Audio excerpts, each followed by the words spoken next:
Good morning, colleagues. Good morning, Chair Bowman, Vice Chair Drazen, Vice Chair Pham.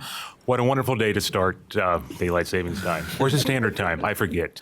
For the record, Mark Owens, House District 60. We bring you forward HJR 11 and ask for your support. As Mrs. Patrick said, it is the balance. It is the balance, the one that you just heard. It is also bipartisan to start.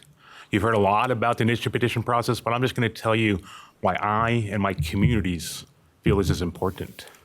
First of all, let's talk about one of the things that's been already gutted from the initiative process since 1902. The ability for the average citizen to collect signatures to repeal what they think are some of the bad bills that come through this building. Why is that? Well, somebody before my time in this building decided we should use the E clause. So now we use the emergency clause probably on 80 to 90% of the bills that go through here. And we typically probably put that on some of the most controversial. So those bills are actually typically put into effect before the next election, before people have the opportunity to gather signatures. So there's already those in my community that feel, why would we do this?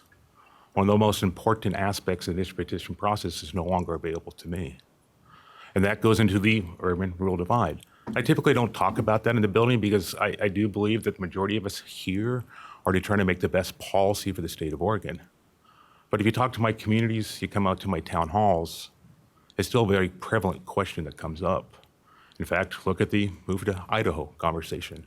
There is some distrust in our rural communities about the process that happened here and also about the process that happened through the initiative petition process to bring forward measures that we can't understand, that we don't agree with. And we never saw somebody gathering a signature in our communities. Why is that? Is that centering the power once again in the urban environment? I'd say yes, it is. So that's why my communities have asked me to support this and work for this to bring it to you. Let's briefly talk about cost. We'll hear, and you probably have heard, that the cost for those last couple of percent of signatures is significant, that the cost of going out into the four corners of the state is significant. And you know what I say to that? I don't really care. And why? What are the costs to some of these measures due to our community? What are the costs to some of these measures due to our state? What are the costs to some of these measures that we've seen go through in the last several years due to the moral fiber of our communities? So it's okay that the bar is a little higher. It's okay that it might cost a little bit to put it on the ballot, because we all know in this room that putting on the ballot is probably the cheapest part of the whole process. Once you get there, we've seen hundreds of millions spent to get it passed.